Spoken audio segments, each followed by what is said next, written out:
When I was about 8 years old, I first heard about something called climate change or global warming. Apparently that was something humans had created by our way of living. I was told to turn off the lights to save energy and to recycle paper to save resources. I remember thinking that it was very strange that humans, who are an animal species among others, could be capable of changing the Earth's climate. Because if we were, and if it was really happening, we wouldn't be talking about anything else. As soon as you turn on the TV, everything would be about that. Headlines, radio, newspapers. You would never read or hear about anything else, as if there was a world war going on. But no one ever talked about it. If burning fossil fuels was so bad that it threatened our very existence, how could we just continue like before?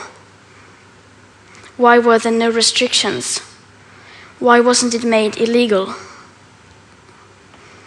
To me, that did not add up. It was too unreal. So when I was 11, I became ill. I fell into depression. I stopped talking, and I stopped eating. In 2 months, I lost about 10 kilos of weight.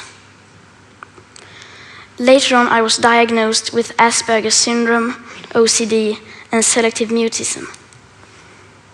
That basically means I only speak when I think it's necessary.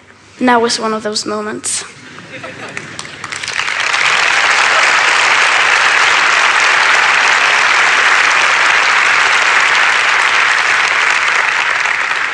For those of us who are on the spectrum, almost everything is black or white. We aren't very good at lying, and we usually don't enjoy participating in the social game that the rest of you seem so fond of. I think in many ways that we autistic are the normal ones, and the rest of the people are pretty strange. Especially when it comes to the sustainability crisis, where everyone keeps saying that climate change is an existential threat and the most important issue of all, and yet they just carry on like before. I don't understand that, because if the emissions have to stop, then we must stop the emissions. To me, that is black or white. There are no gray areas when it comes to survival. Either we go on as a civilization or we don't. We have to change. Rich countries like Sweden need to start reducing emissions by at least 15% every year. And that is so that we can stay below a 2-degree warming target. Yet, as the IPCC have recently demonstrated, aiming instead for 1.5 degrees Celsius would significantly reduce the climate impacts. But we can only imagine what that means for reducing emissions. You would think the media and every one of our leaders would be talking about nothing else, but they never even mention it. Nor does anyone ever mention the greenhouse gases already locked in the system, nor that air pollution is hiding a warming, so that when we stop burning fossil fuels, we already have an extra level of warming, perhaps as high as 0.5 to 1.1 degrees Celsius. Furthermore, does hardly anyone speak about the fact that we are in the midst of the 6th mass extinction, with up to 200 species going extinct every single day. That the extinction rate is today between 1,000 and 10,000 times higher than what is seen as normal.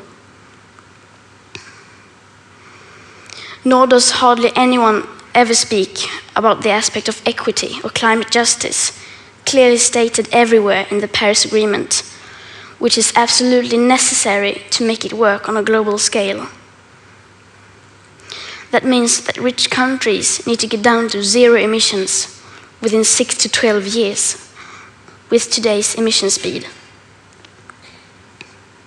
And that is so that people in poorer countries can have a chance to heighten their standard of living by building some of the infrastructure that we have already built, such as roads, schools, hospitals, clean drinking water, electricity, and so on. Because how can we expect countries like India or Nigeria to care about the climate crisis if we, who already have everything, don't care even a second about it or our actual commitments to the Paris Agreement? So, why are we not reducing our emissions? Why are they in fact still increasing? Are we knowingly causing a mass extinction?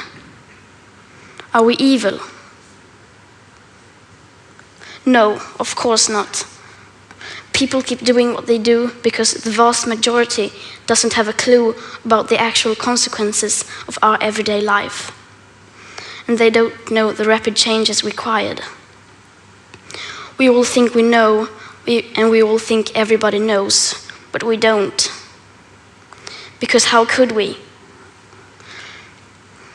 If there really was a crisis, and if this crisis was caused by our emissions, you would at least see some signs. Not just flooded cities, tens of thousands of dead people, and whole nations leveled to piles of torn down buildings. You would see some restrictions. But no. And no one talks about it. There are no emergency meetings, no headlines, no breaking news. No one is acting as if we were in a crisis. Even most climate scientists or green politicians keep on flying around the world, eating meat and dairy. If I live to be 100, I will be alive in the year 2103. When you think about the future today, you don't think beyond the year 2050. By then, I will, in the best case, not even have lived half of my life. What happens next? The year 2078, I will celebrate my 75th birthday. If I have children or grandchildren, maybe they will spend that day with me. Maybe they will ask me about you, the people who were around back in 2018. Maybe they will ask why you didn't do anything, while there still was time to act. What we do or don't do right now will affect my entire life and the lives of my children and grandchildren. What we do or don't do right now, me and my generation can't undo in the future. So when school started in August this year, I decided that this was enough. I sat myself down on the ground outside the Swedish parliament. I school striked for the climate. Some people say that I should be in school instead. Some people say that I should study to become a climate scientist so that I can solve the climate crisis. But the climate crisis has already been solved. We already have all the facts and solutions. All we have to do is to wake up and change. And why should I be studying for a future that soon will be no more, when no one is doing anything whatsoever to save that future? And what is the point of learning facts within the school system, when the most important facts given by the fine science of that same school system clearly means nothing to our politicians and our society? Some people say that Sweden is just a small country and that it doesn't matter what we do. But I think that if a few children can get headlines all over the world just by not going to school for a few weeks, imagine what we could all do together if we wanted to. Now we're almost at the end of my talk. And this is where people usually start talking about hope. Solar panels, wind power, circular economy, and so on. But I'm not going to do that. We've had 30 years of pep talking and selling positive ideas. And I'm sorry, but it doesn't work. Because if it would have, the emissions would have gone down by now. They haven't. And yes, we do need hope. Of course we do. But the one thing we need more than hope is action. Once we start to act, hope is everywhere. So instead of looking for hope, look for action. Then, and only then, hope will come. Today, we use 100 million barrels of oil every single day. There are no politics to change that.